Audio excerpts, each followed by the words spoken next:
Fans MU minggir dulu. Karena di video kali ini gua khusus membahas klub-klub yang bertanding di Europa Champions League atau UCL. Assalamualaikum warahmatullahi wabarakatuh. Balik lagi bareng gue Guntur Widianto dalam MDT Sport News. Nah, di video kali ini gue bakal bahas hasil-hasil pertandingan di match week ke-8 Europa Champions League atau UCL. Nah, tapi sebelum gue mulai bahas, gue nggak ada bosan-bosannya buat ngingetin lo semua untuk subscribe akun YouTube gue. Jangan lupa di like, kalau perlu lo share biar semakin banyak orang-orang yang nonton video-video di akun gue. Oke, berhubung gue hari ini pakai baju atau jersey Inter Milan, maka gue akan mulai pembahasan dari klub-klub Italia terlebih dahulu. Yang pertama tentu Inter Milan. Inter Milan ini klub kesayangan gue, itu berhasil meraih kemenangan 3-1 atas AS Monaco di stadion 3-0 atas AS Monaco di stadion San Siro. Nah, 3 gol ini diborong oleh El Capitano Lautaro Martinez di menit kedua, itu dihasil dari aksinya Marcus Thuram. Nah, berkat aksinya Marcus Thuram, dia dijegal. Kemudian Lautaro Martinez menjadi eksekutor penalti dan dia sukses mencetak gol. Nah, kemudian di gol kedua umpan hasil dari Nicolo Barella yang dia kasih umpan Martinez yang terlihat tidak cukup terkawal sehingga akhirnya dia bisa mencetak gol. Dan di yang ketiga juga hampir sama skemanya. Jadi lagi-lagi Martinez berhasil lolos dari kawalan bek-bek AS Monaco sehingga dia bisa mencatatkan hat-trick pertamanya di UCL dan juga hat-trick pertamanya di Inter Milan khususnya di ajang UCL. Nah, eh, selain Martinez ada dua pemain lain yang menarik dan menurut gue layak sekali untuk mendapatkan kredit atau nilai plus. Yang pertama tentu Marcus Thuram. Nah, Marcus Thuram ini meskipun dia tidak mencetak gol, tetapi akselerasinya itu sangat bisa merepotkan lini pertahanan AS Monaco.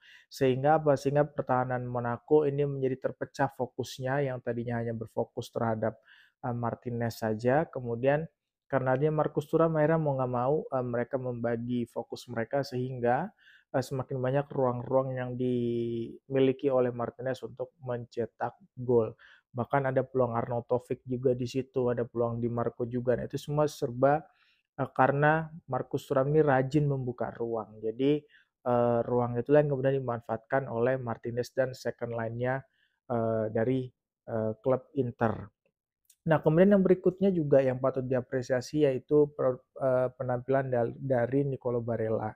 Barella ini memang dikenal dia kayak nggak punya apa capek ya, dia paru-parunya entah 10 atau 12 gitu. Lagi-lagi di pertandingan ini dia selain memberikan assist untuk Martinez, dia juga menciptakan peluang yang hampir terjadi gol. Sayangnya itu sundulannya masih sedikit meleset. Nah, ini it's okay, tapi kembali Barella tetap menunjukkan performa terbaiknya di pertandingan kali ini. Lalu bagaimana dengan nasib-nasib klub Italia yang lain? Kita tahu Juve kalah, kemudian Milan juga kalah. Nah, ini Juve kalah di kandangnya sendiri lawan Benfica dengan skor 2-0. Milan kalah 1-2 lawan Zagreb. Kemudian Atalanta ini lumayan, dia bisa menahan draw Barca yang sudah nyaman di posisi kedua. Kemudian juga Bologna. Nah, ini Bologna ini dia juga draw 1-1. Nah, dari 5 tim Italia itu tadi yang berhasil lolos ke fase selanjutnya tanpa melalui playoff itu hanya Inter Milan. Sementara untuk Juve dan Milan, mereka harus bertanding lagi di babak playoff supaya mereka bisa memastikan satu tiket untuk masuk ke fase yang berikutnya. Nah, itu dari tim Italia. Kemudian dari tim-tim yang lain, kita mulai yang sudah sesuai prediksi atau perhitungan dulu ya.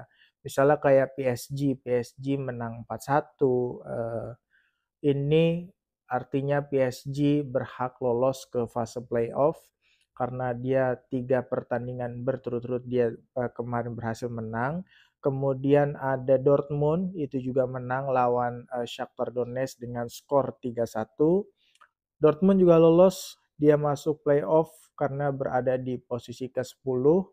Nah, buat lo yang belum tahu, tentang regulasi terbaru dari, UCL musim ini, bahwa rank 1 sampai dengan 8 itu mereka lolos ke fase berikutnya tanpa melalui babak playoff. Nah, sementara di, rank 9 sampai dengan rank, eee, 24 kalau nggak salah ya, nanti ada 16 tim itu atau 25 tuh gue lupa, itu mereka harus melalui fase playoff dulu.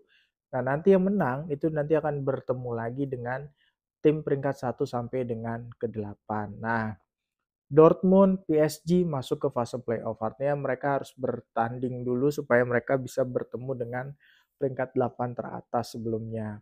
Nah, Arsenal ini juga sama dengan Inter, sama dengan Barca, sama dengan Liverpool.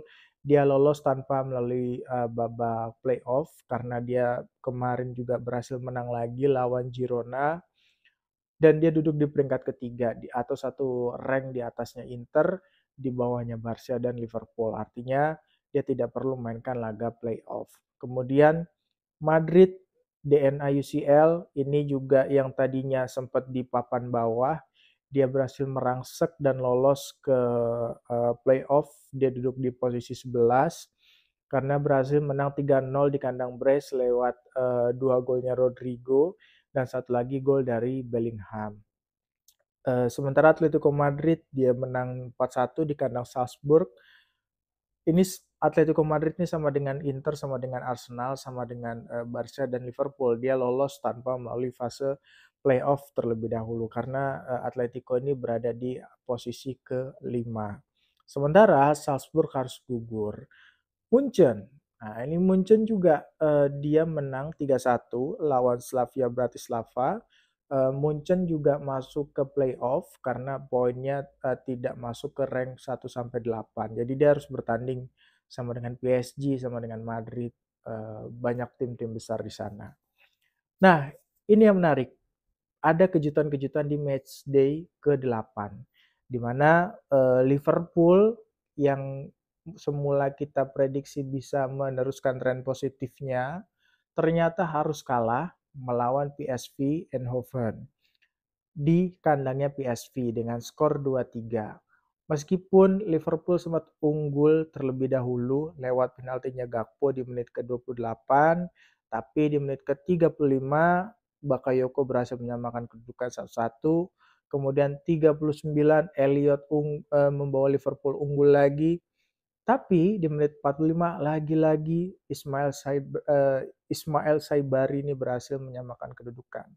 Dan kerennya PSV itu menjelang sudah di injury time babak pertama, dia berhasil justru membuat PSV unggul dengan skor 3-2 dan itu bertahan hingga akhir pertandingan. Nah, ini yang keren karena di situ PSV berhasil membuktikan bahwa Liverpool tetap tim yang bisa dikalahkan gitu. Karena kalau kita lihat di Premier League kan dia cuman kalah lawan Nottingham Forest, terus di UCL kemarin belum terkalahkan sama sekali dan ya sekarang kebukti gitu bahwa PSV bisa mengalahkan Liverpool. Yang berikutnya lagi Manchester City. Nah, ini Manchester City ini kemarin dia akhirnya bisa memastikan diri lolos ke fase playoff setelah berhasil mengalahkan klub Brugge. Nah, ini Brugge ini sebenarnya cukup bagus karena di liga domestik dia kuat banget. Setahu gue dia belum terkalahkan. Bahkan City ini sempat ketinggalan dulu ya di menit ke-44. Kemudian di menit ke-52 Mateo Kovacic ini berhasil menyamakan kedudukan. Golnya keren banget, solo run, dia lari dari tengah, kemudian dia kasih gocek-gocek dikit, kemudian cetak gol. Nah, Kovacic ini kan memang Sejak dari zaman di Inter gue seneng banget nih lihat Kovacic main, dan setiap kali gue main PS pakai City, Kovacic pasti gue pasang karena memang dia punya kelebihan sendiri dan keunikan sendiri dibanding dengan De Bruyne atau Gundogan. Nah, kemudian di menit ke-62 City berbalik unggul lewat gol bunuh dirinya backnya backnya Bruges, dan di menit ke-76 akhirnya City killing the game karena dia berhasil mencetak gol 3-1 lewat Savinho. City lolos ke fase playoff, Bruges juga lolos ke fase playoff. Tadi kan sempat ya karena tren City di Premier League ini lagi turun, belum stabil. Nah, orang-orang banyak berspekulasi bahwa di Liga Champions juga sama. Tapi ternyata untungnya City bisa bertahan dan bisa lolos ke fase selanjutnya. Nah, yang menarik dari UCL tahun ini, seperti yang gua mention di awal, bahwa banyak tim-tim besar yang dia bisa ketemu di babak playoff. Misalnya, di situ banyak tim-tim gede kayak Madrid, Munchen, PSG, Manchester City. Jangan lupakan juga ada Juve, ada AC Milan. Artinya banyak klub besar di sana yang mereka akan saling bertemu, saling bertarung untuk masing-masing berebutkan satu jatah tiket untuk lolos ke fase selanjutnya. Ini menarik karena dibanding dengan UCL di musim sebelumnya, biasanya kalau klub-klub besar tuh ketemunya udah mau 16 besar, mau semifinal atau bahkan di fase final.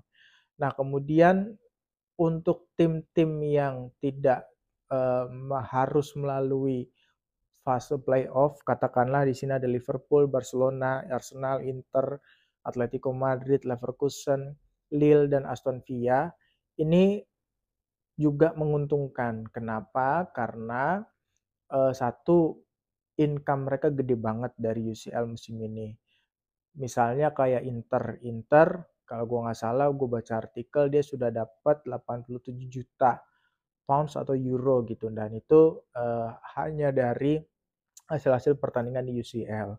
Kemudian mereka punya jatah waktu istirahat lebih panjang.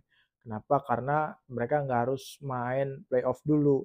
Apalagi kayak Arsenal nih. Arsenal ini untung banget karena kan di Inggris kita tahu ada 4 kompetisi berbeda yang berjalan, dan mau nggak mau akhirnya ya karena Arsenal ya dia supaya dia banyak istirahat maka dia harus ambil rank yang tidak harus melalui playoff. Playoff ini kan nanti ada home away gitu ya. Nah, ini menjadi laga yang menguntungkan untuk Arsenal, untuk tim-tim yang sudah lolos tanpa lewat fase playoff terlebih dahulu. Nah, kita akan menunggu menarik ini nanti bagaimana dengan hasil pengundiannya karena kabarnya yang gue cari di artikel fase pengundian tim-tim UCL ini akan dilakukan di Jumat malam. Artinya di hari ini gue bikin konten ini akan dilakukan pengundian, dan pasti kita penggemar UCL ini bakalan gak sabaran karena akan disajikan pertandingan-pertandingan klub-klub besar lagi. Bisa jadi misalnya nanti Juve ketemu dengan Milan atau Madrid ketemu dengan siapa. Nah, itu layak untuk kita nantikan. Oke, sekian dulu konten gua di video kali ini. Buat lo yang punya kritik, saran, dan komentar, lo bisa sampaikan di kolom komentar gue atau dengan kirim email ke alamat email yang gue taruh di deskripsi. Sekian dulu, bye.